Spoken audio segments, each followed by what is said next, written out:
Selamat datang di channel Simar Imam. Sembari mendengarkan tinggalkan like dan komentarnya bosku. Jangan lupa pasang headset kalian. Siapkan kopi dan camilan. Lupakan pahitnya kehidupan. Mari kita dengarkan sambil rebahan. Penembak jitu terbaik. Bab 457. Ketika Lian kembali ke sasana seni bela diri, dia menemukan bahwa baik Hu Zi maupun Hu Jing tidak tertidur, dan mereka berdua sedang duduk di ruang tamu menunggunya. Nakal. Hu Jing membuka mulutnya dan berkata, "Kamu. Lupakan saja, pria baik tidak berkelahi dengan wanita." Lian menghibur dirinya sendiri, mengabaikan Hu Jing, dan memusatkan perhatiannya pada Hu Jing. "Paman, kenapa kamu belum istirahat?" "Menunggumu," jawab Hu Zi. "Tunggu aku." Lian sedikit terkejut. Hu Jing membuka mulutnya dan berkata, "Ayah, lihat, tidak ada yang salah dengan dia. Kamu tidak perlu mengkhawatirkannya sama sekali." Saat dia berbicara, matanya tertuju pada Lian dan menjadi dingin lagi. Kamu pasti bermain-main di luar jika kamu pulang terlambat. Katakan padaku, berapa banyak gadis yang kamu intimidasi lagi hari ini?" Petik 2. Hei, itu yang kamu katakan. Rekan penulis, jika saya kembali terlambat, apakah saya akan bertingkah seperti gangster? Lian sangat marah sehingga dia ingin naik dan menjadi gangster Hu Jing. Untungnya, Hu Jing benar-benar khawatir tentang apa yang akan terjadi padanya dan berkata dengan nada meminta maaf. "Paman, maafkan aku pulang terlambat karena sesuatu. Aku akan meneleponmu dulu untuk mengucapkan selamat tinggal lain kali." "Tidak apa-apa." Hu Zi terlihat sangat bahagia dan bertanya secara misterius, "Xiao Anzi, menurutmu berapa banyak siswa yang aku terima hari ini? Apakah kamu sudah menerima murid lain?" Lian menggelengkan kepalanya, tidak ingin membuang waktu untuk hal-hal membosankan seperti itu. 7. Hu Zi mengulurkan jarinya dan memberi isyarat. "Sudah beberapa hari sejak saya menerima siswa, dan tiba-tiba saya menerima 7 siswa. Pantas saja Beard begitu bahagia. Selamat paman, saya pasti akan menerima lebih banyak siswa di masa depan." Lian berkata dengan acuh tak acuh, tidak terlalu memperhatikan masalah penerimaan murid di sasana bela diri. Tapi Hu Zi berkata dengan semangat, "Xiao Anzi, saya harus berterima kasih karena telah menerima siswa hari ini." "Terima kasih." Lian tampak bingung. Hu Jing berkata dari samping, "Orang-orang yang datang ke aula seni bela diri untuk mendaftar hari ini semuanya adalah mahasiswa Universitas Loyang. Mereka datang ke sini untuk mendaftar belajar seni bela diri karena Anda menendang sasana karate. Jadi itu saja." Lian akhirnya mengetahui alasan Hu Zi ingin berterima kasih padanya. Hari ini, dia mempromosikan sekolah seni bela diri Hu Zi secara gratis di sekolah. Hu Zi berkata dengan gembira, "Xiao Anzi, kamu melakukan pekerjaan dengan sangat baik hari ini. Kenapa saya tidak memikirkan ide untuk mendirikan sasana karate? Tinggi, sangat tinggi. Jika Anda membuat keributan seperti itu, semua master di sekolah akan mengetahui betapa kuatnya seni bela diri Tiongkok kita. Saya yakin lebih banyak orang akan datang ke sekolah seni bela diri Hu Zi saya untuk belajar dalam waktu dekat." Petik 2. Lian terdiam beberapa saat. "Saat itu, saya hanya ingin mengungkapkan kemarahan saya kepada Chen Yong, tetapi saya tidak pernah berpikir bahwa saya akan secara tidak sengaja mempromosikan sasana bela diri. Xiao Anzi, Hu Jing dan saya telah mendiskusikannya dan berharap Anda dapat mendirikan sasana bela diri Tiongkok di Universitas Luosheng. Aula seni bela diri Huaguo. Mendirikan kedai minuman dan merekrut murid." Lian tiba-tiba mengerti tujuan sebenarnya dari Hu Hu dan yang lainnya, yaitu membuka restoran baginya untuk merekrut murid, yang juga membuatnya marah.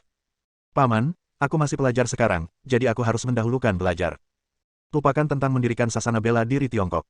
Hu Zi melambaikan tangannya dan berkata, "Xiao Anzi, kamu mungkin salah paham.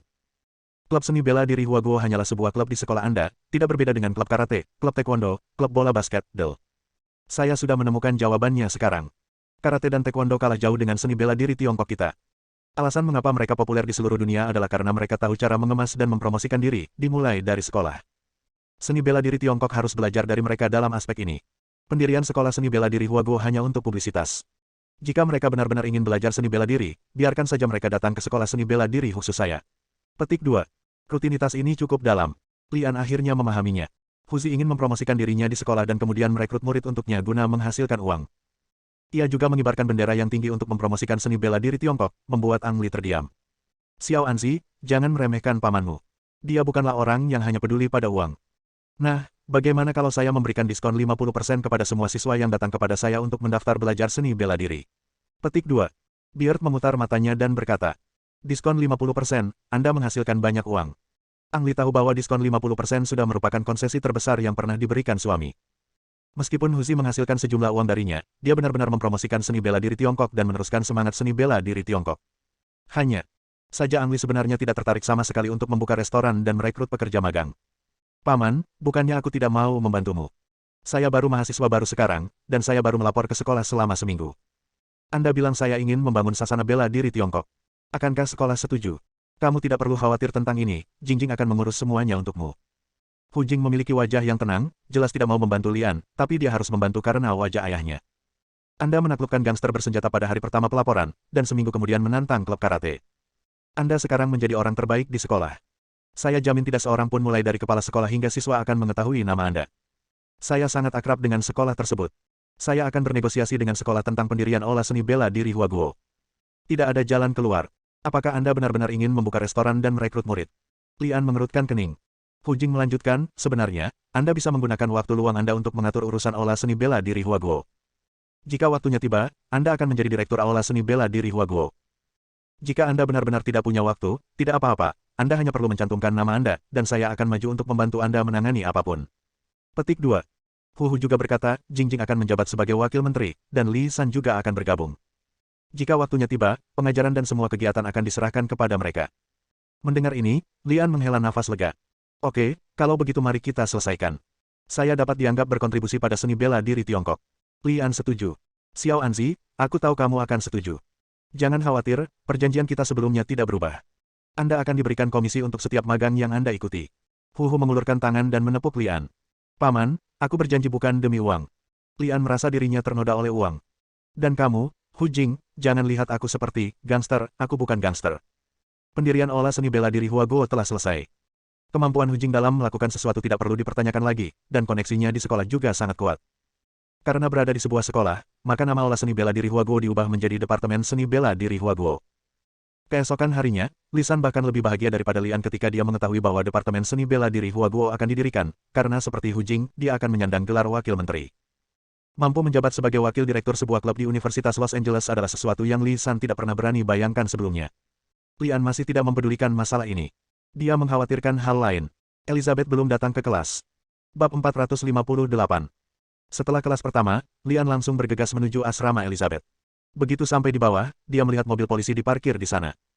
Wunan. Lian merasa ini adalah suatu kebetulan. Ini adalah ketiga kalinya dia bertemu Wunan. Wunan juga kebetulan melihat Lian, mengulurkan tangannya dan berseru, teman sekelas itu, silakan datang.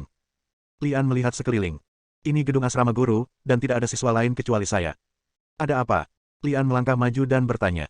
Wunan menatap Lian dengan hati-hati dan bertanya dengan bingung, apakah kita pernah bertemu di suatu tempat? Tentu saja pernah, aku menyelamatkanmu 2 kali. Tidak. Lian menggelengkan kepalanya dan menjawab. Benarkah? Wunan semakin bingung. Ang Li berkata dengan pasti, tidak. Wunan mengerutkan kening dan berpikir sejenak, lalu matanya tiba-tiba berbinar dan dia berkata, saya ingat, Anda adalah siswa yang terakhir kali menundukkan tersangka bersenjata. Saya melihat foto Anda di koran. Jadi itu saja. Lian diam-diam menghela nafas lega, mengira Wunan telah berpikir untuk membantunya. Wunan memandang Lian dan berkata, yah, aku mencukur janggutku.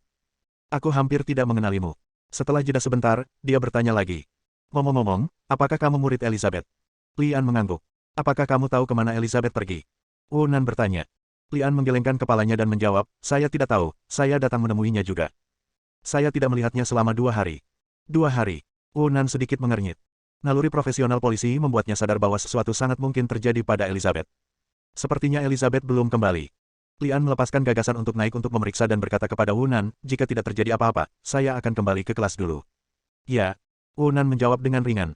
Lian berbalik dan pergi, dan seorang petugas polisi kampus yang terengah-engah berlari ke arahnya dan meneriaki Wunan dari jarak jauh. Kami menemukan kamera pengintai.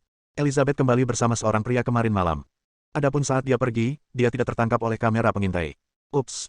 Ketika Lian mendengar ini, diam-diam dia mengatakan sesuatu yang buruk dan berjalan maju lebih cepat. Berhenti. Suara Wunan terdengar dari belakang. Dia hanya melihat sekilas video pengawasan buram di tangan polisi kampus dan sekilas mengenali bahwa Lian lah yang menemani Elizabeth kembali. Lian berhenti, berbalik, tersenyum pada Wunan dan berkata, apakah ada hal lain yang dapat kamu lakukan? Apakah kamu mengirim Elizabeth kembali kemarin malam? Wunan bertanya. Ya, jawab Lian. Setelah itu, kapan Elizabeth pergi? Wunan bertanya lagi. Lian menggelengkan kepalanya dan menjawab, saya bilang saya tidak tahu, dan saya datang menemuinya juga. Tolong kembalilah bersamaku untuk membantu penyelidikan, kata Wunan dengan wajah dingin. Lian memperhatikan bahwa tangan Wunan sudah memegang pistol di pinggangnya. Jika bukan karena dia hanya seorang pelajar, dia pasti sudah mengeluarkan pistolnya sekarang. Polisi kampus juga memandang Lian dengan gugup dan juga memberi isyarat untuk menarik senjatanya. Ang Li tidak ingin berkonflik dengan polisi di sini, kalau tidak dia pasti akan menjadi berita utama lagi, jadi dia menjawab dengan sigap oke. Masuk ke dalam mobil, aku tidak ingin teman sekelasmu melihatmu dengan borgol. Ini memperlakukan diri Anda sendiri sebagai tersangka kriminal. Lian bergumam pada dirinya sendiri, tanpa perlawanan apapun, membuka pintu penumpang mobil polisi dan masuk. Wunan memborgol tangan Lian melalui pintu mobil, lalu berjalan berkeliling dan duduk di kursi pengemudi, menyalakan mobil polisi dan pergi. Mobil itu berada agak jauh dari kantor polisi. Saat melewati sungai, Lian melirik ke kaca spion dan berkata, mobil itu telah mengikuti kita sejak kita meninggalkan gerbang sekolah. Wunan berbalik dan melihat dan menemukan kendaraan off-road hitam tanpa plat nomor mengikuti di belakangnya. Saat itu, kendaraan off-road tersebut tiba-tiba melaju kencang dan melaju ke depan hingga menabrak pantat mobil polisi. Hati-hati, teriak Lian. Wunan berjuang mengendalikan mobil polisi yang hendak kehilangan kendali, sambil mengamati kendaraan off-road di belakangnya melalui kaca spion. Berdengung. Kendaraan off-road itu kembali berakselerasi dan melaju di jalur samping. Pada saat yang sama, jendela penumpang kendaraan off-road diturunkan, dan sebuah pistol menyembul dari dalam. Senapan AK. Lian menilai pihak lain menggunakan senapan AK hanya dengan melihat moncong senjatanya. Dalam jarak sedekat itu, kulit besi tipis mobil polisi tidak mampu menahan peluru senapan AK.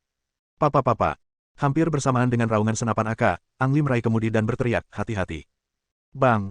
Mobil polisi tersebut langsung menabrak pagar pembatas sungai dan terjatuh ke sungai. Untungnya, banyak kendaraan yang lewat di jalan tersebut, dan kendaraan off-road tersebut tidak berhenti. Jika tidak, Lian dan Wunan akan berada dalam bahaya jika mereka keluar dari mobil dan melepaskan beberapa tembakan. Lian menyadari bahwa tidak ada hal baik yang terjadi setiap kali dia melihat Wunan. Untuk pertama kalinya, Wunan dikejar oleh dua pria kulit hitam bersenjata. Kali kedua, Wunan mengejar empat pria kulit hitam bersenjata dengan tangan kosong. Ini ketiga kalinya, dan saya dikejar lagi. Siapa yang disinggung gadis ini? Gulu. Penyegelan mobil kurang baik, dan air sungai mengalir ke dalam mobil melalui celah-celahnya. Wunan dapat menghadapi hujan peluru dengan tenang, tetapi pada saat ini, kecantikannya menjadi pucat, dan dia berteriak dengan gemetar, aku tidak bisa berenang.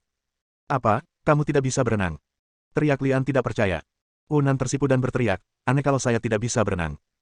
Siapa yang menetapkan polisi harus bisa berenang? Lian terdiam, sekarang bukan waktunya berdebat dengan Wunan. Mobil itu pada dasarnya tenggelam seluruhnya ke sungai, dan air memenuhi sebagian besar interior mobil. Dipengaruhi oleh tekanan air tersebut, mustahil orang awam bisa membuka pintu mobil dan melarikan diri saat ini. Namun, Lian berada di tingkat kedua Zenki. Dia membungkuk dan menendang keluar. Terdengar suara, bang, yang teredam dan pintu mobil ditendang keluar. Tanpa pintu, air masuk ke dalam mobil lebih cepat. Dalam sekejap, mobil itu benar-benar tenggelam ke dasar air. Wunan benar-benar tidak tahu cara berenang. Dia tersedak beberapa kali saat tenggelam ke dalam air, menggaruk anggota tubuhnya dan menendang. Menyelamatkan orang yang terjatuh ke dalam air adalah hal yang sangat berbahaya, karena naluri bertahan hidup mereka akan membuat mereka menangkap siapapun yang mereka bisa. Orang yang kurang pandai dalam air seringkali ditarik oleh orang yang jatuh ke dalam air dan tenggelam ke dasar, sehingga menewaskan keduanya. Lian bahkan tidak perlu mengambil tindakan, Wunan sudah pingsan karena mati lemas. Masalah. Lian mula-mula menghirup Wunan di dalam air, lalu menariknya untuk berenang ke darat. Melihat perut Wunan yang membuncit, terlihat jelas bahwa dia telah minum banyak air, maka Lian mulai melakukan pernapasan buatan padanya dan mengeluarkan air dari perutnya. Setelah memberikan pertolongan pertama, Wunan terbangun, membuka matanya dan melihat mulut seseorang menghadap mulutnya, dan secara naluriah menamparnya. Lian sedang menyelamatkan orang-orang ketika dia dipukul secara tidak terduga. Nakal. Wunan mendorong Lian menjauh dan mengumpat dengan marah. Bab 459. Penipu. Lian merasa dia benar-benar akan mati secara tidak adil. Dia jelas-jelas menyelamatkan orang, jadi mengapa dia menjadi gangster? Sayangnya, apakah wanita zaman sekarang masih bisa bersikap wajar? Wunan bereaksi sepenuhnya secara naluriah sekarang. Setelah tamparan itu, dia memikirkan tentang apa yang sedang terjadi dan tahu bahwa Lian tidak memanfaatkannya dengan sengaja. Namun dia tidak mau mengakui kesalahannya, tetapi terus berkhotbah dengan keras, dengar, kamu tidak boleh memberitahu siapapun tentang ini, kalau tidak aku akan mengebiri kamu. Lian mengulurkan tangannya untuk menghalangi adik laki-lakinya dan bertanya, apakah yang kamu maksud adalah fakta bahwa kamu tidak bisa berenang atau fakta bahwa aku menyelamatkanmu? Anda. Oke, aku mengerti, aku tidak akan memberitahu siapapun tentang dua hal ini. Lian buru-buru mengangkat tangannya sebagai tanda menyerah. Ayo pergi. Teriak Wunan dengan marah, mengulurkan tangan untuk memanggil taksi dan menuju ke kantor polisi. Sesampainya di kantor polisi, Wunan langsung menuju kantor Wu Zun untuk melaporkan kepadanya apa yang terjadi hari ini.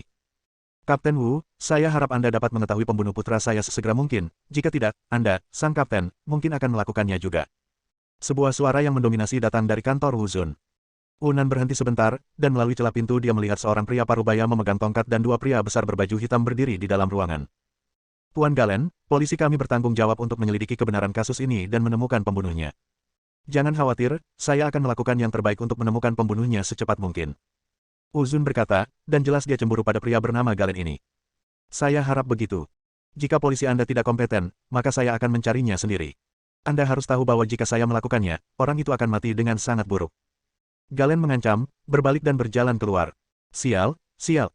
Sepertinya ada yang tidak beres dengan kaki kanan Galen, yang setiap langkahnya menimbulkan bunyi gedebuk, seolah-olah sol sepatu itu terbuat dari logam. Kedua pria bertubuh besar berbaju hitam itu seharusnya menjadi pengawal Geihua. Mereka membuka pintu kantor terlebih dahulu dan menatap Wunan dan Lian yang berdiri di luar pintu dengan mata tajam. Terutama Wunan, dia memblokir pintu dan secara naluriah berbalik ke samping untuk memberi jalan. Galen tampak tegak, kepala terangkat tinggi, seperti seorang jenderal yang menang, dan berjalan keluar dari kantor Wu Zun dengan tatapan mendominasi. Yang aneh adalah ketika dia melewati Lian, dia tiba-tiba berhenti, menoleh ke arah Lian, dan ekspresinya menjadi berat. Apa yang ingin kamu lakukan? Wunan berdiri di depan Lian dengan penuh keadilan. Galen secara selektif mengabaikan Wunan, tapi menatap Lian dan berkata, saya tahu kamu adalah murid yang mengirim anak saya ke kantor polisi. Ayah Mike. Lian sangat pintar dan telah menebak bahwa orang lumpuh itu adalah ayah Mike, dan pembunuh yang dicarinya adalah dirinya sendiri. Putramu melakukan kesalahan, dan wajar jika dia dikirim ke kantor polisi. Merupakan keuntungan baginya untuk tidak memenjarakannya. Ekspresi Galen menjadi semakin muram. Kedua pengawal yang mengikutinya sudah mengulurkan tangan untuk mengeluarkan senjatanya. Sepertinya mereka tidak peduli bahwa ini adalah kantor polisi dan berencana membunuh orang di sini. Wow! Wunan mengeluarkan senjatanya terlebih dahulu dan berteriak, saya memperingatkan Anda, ini adalah kantor polisi, dan saya akan menangkap siapapun yang melanggar hukum. Ola yang awalnya berisik menjadi sunyi seketika, dan semua orang melihat ke arah ini. Ya, ini kantor polisi dan ada banyak petugas polisi. Jika kedua pengawal itu benar-benar berani mengeluarkan senjatanya, polisi juga akan mencabut senjatanya, dan mereka semua akan mati di sini. Galen memberi isyarat kepada kedua pengawal itu untuk tidak bersikap impulsif, lalu tersenyum pada Lian dan berkata, kamu benar sekali, Mike harus dikurung, dengan begitu dia setidaknya masih hidup. Ada sedikit jeda dalam kata-katanya, dan mata dinginnya tertuju pada Wunan. Tahukah kamu? Siapapun yang menodongkan pistol ke arahku sudah mati. Apakah kamu mengancamku? Hah, tahukah kamu bagaimana rasanya mengancam seorang petugas polisi? Teriak Wunan enggan. Uzun bergegas keluar kantor, mengulurkan tangan dan menekan pistol Wunan, dan berkata kepada Galen, saya pasti akan menangani masalah Anda. Sekarang silakan tinggalkan kantor polisi. Galen melirik Uzun, berhenti bicara, dan meninggalkan kantor polisi dengan langkah dandang. Setelah masuk ke dalam sedan anti peluru Lincoln, kedua pengawal itu berbicara lebih dulu. Bos, apakah Anda ingin kami membunuh anak laki-laki dan polisi wanita itu? Galen mengangkat tangannya dan berkata, tidak, mari kita cari cara untuk menemukan orang yang membunuh Mike terlebih dahulu. Adapun anak laki-laki itu, dia dan Elizabeth harus dikuburkan bersama anakku. Petik 2. Ekspresi kedua pengawal itu sedikit berubah. Baru saja di kantor polisi, selama Galen memberi perintah, mereka dapat menembak dan membunuh Lian dan Wunan tanpa ragu-ragu. Tetapi sekarang, ketika mereka mendengar bahwa Elizabeth akan mati, wajah mereka terlihat tabu. Kekuatan di belakang Elizabeth hanya lebih kuat dari Galen. Wunan dipanggil ke kantor, dan omelan Wu Zun terdengar bahkan melalui pintu. Beberapa menit kemudian, terdengar bunyi, pop, seolah-olah ada benda berat yang dipukul di atas meja, lalu Wunan bergegas keluar dengan mata merah. Melihat Wunan hendak pergi, Lian buru-buru menghentikannya, mengangkat borgol di tangannya dan berteriak, hei, apa yang akan saya lakukan jika kamu pergi? Saya telah diskors. Anda tidak ada urusan apapun di sini. Anda dapat kembali sendiri. Wunan membuka borgol dan berkata. Dalam 10 hari, dia diskors 2 kali. Wunan merasa dia sangat tidak beruntung. Penangguhan Wuzun terhadap Wunan sebenarnya adalah cara untuk melindunginya. Orang lain tidak mengetahui identitas Galen, tetapi dia mengetahuinya dengan jelas. Pedagang senjata terkemuka di negara ini memiliki hubungan dekat dengan militer. Wunan menyinggung perasaannya dan mungkin bahkan tidak tahu bagaimana dia meninggal. Ini tentang membunuh dan bukan mengubur. Lian berkata sambil melihat sosok Wunan yang pergi. Apa gunanya menyeret diri Anda ke kantor polisi tetapi tidak mengirimnya kembali? Namun, barusan Wunan berani berdiri di depannya bahkan mencabut senjatanya dan mengarahkannya ke Galen. Hal ini membuat Lian secara tak terduga bersyukur. Nak, jangan takut aku akan menyelamatkanmu 2 kali. Saat Wunan membela dia sekarang, Lian memutuskan bahwa dia akan membantu gadis ini jika dia mendapat masalah lagi. Setelah meninggalkan kantor polisi, Lian naik kereta bawah tanah dan kembali ke sekolah. Saat ini sudah siang, dan belum ada waktu untuk mengganti pakaian di badan saya yang mengeluarkan bau amis air sungai. Saudaraku, seperti apa baumu? Lisan bertanya sambil mencubit hidungnya. Lian sudah beradaptasi dengan baunya, menarik napas dalam-dalam dan berkata, jantan. Baunya sangat jantan. Lisan menamparnya lagi dan berkata, ayo pergi, kakak perempuan memanggilmu. Hu Jing. Mengapa gadis ini mencariku lagi? Sayangnya, Anda tidak bisa membiarkan saya beristirahat untuk sementara waktu. Saya belum makan siang setelah kembali dari kantor polisi. Lian tidak bisa berkata-kata dan ditarik ke sudut terpencil sekolah oleh Lisan. Bab 460. Hu Jing berdiri di depan sebuah rumah tua besar dan menyerahkan kunci ketika Lian muncul. Buka pintunya. Lian mengambil kunci dan membuka pintu, bau apa keluar dari dalam, dan yang dia lihat hanyalah alat pengajaran yang rusak. Mulai sekarang ini akan menjadi Departemen Seni Bela Diri Tiongkok. Bagaimana menurut Anda? Lian sedikit terkejut. Bahkan belum sehari sebelum Hu Jing menemukan rumah Departemen Seni Bela Diri Huaguo di sekolah. Tahukah Anda, rumah di sekolah sangat tegang, bahkan beberapa klub sampai terjadi pertumpahan darah demi memperebutkan tempat yang cocok. Lian melihatnya. Meski lokasi di sini agak terpencil, namun lebih sepi dari sebelumnya. Rumahnya agak tua, tapi tidak ada tanda-tanda kebocoran, dan ruangannya sangat luas. Selama sampah dibuang dari rumah dan dilakukan sedikit perawatan, itu akan menjadi tempat latihan seni bela diri yang ideal. Tidak buruk. Jawab Lian. Tentu saja bagus. Saya melamar kepala sekolah untuk tempat ini setelah banyak usaha. Sebuah suara datang dari belakang. Alis Hu Jing sedikit menegang, ekspresinya sedikit rumit. Lian berbalik dan melihat seorang pria kurus berambut kuning berkacamata dan tampak anggun datang. Namanya Mani. Dia adalah ketua serikat siswa. Keluarganya sangat berkuasa dan dia kaya di sekolah. Lisan memperkenalkan dengan suara rendah, berdiri di belakang Lian.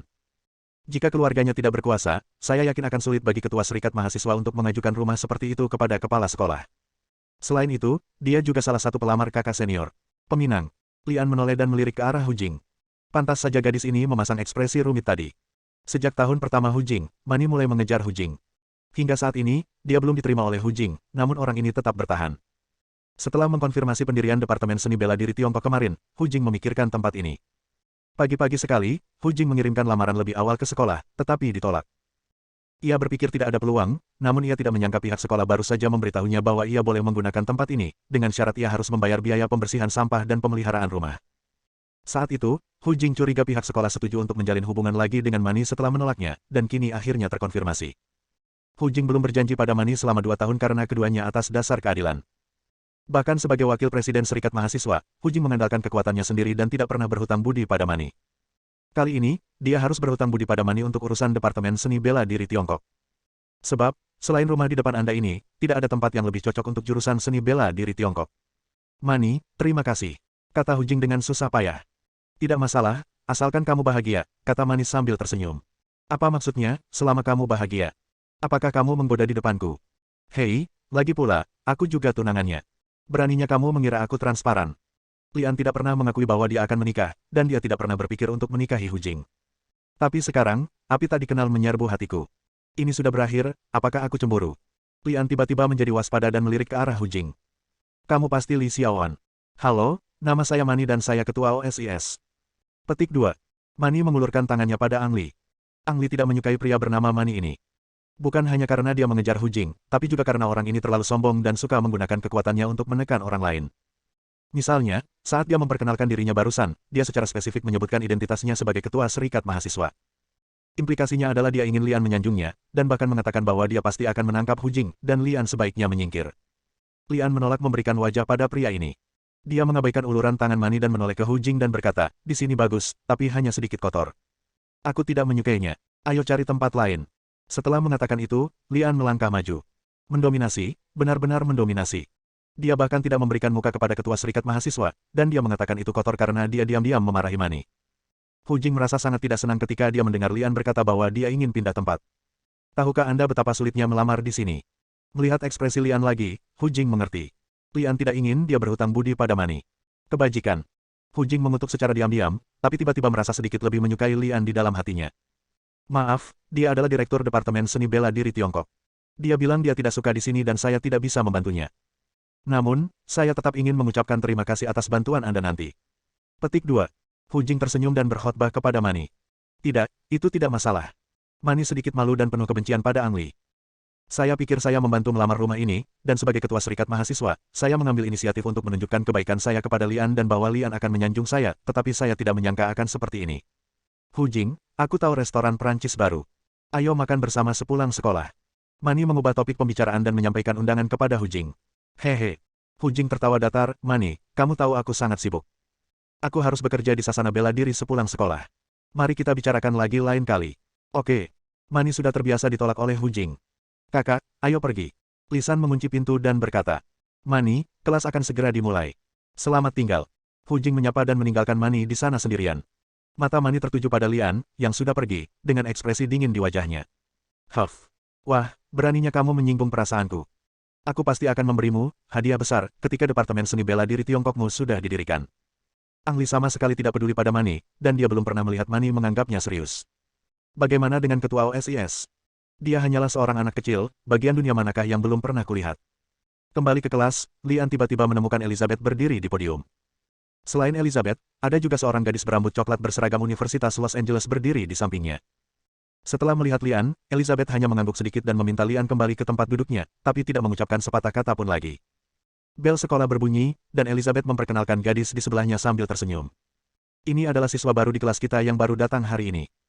Tolong sambut dia. Hua hua hua. Dipimpin oleh Elizabeth, seluruh kelas memberikan tepuk tangan meriah. Halo semuanya, namaku Annie, kita akan menjadi teman sekelas mulai sekarang, tolong jaga aku baik-baik.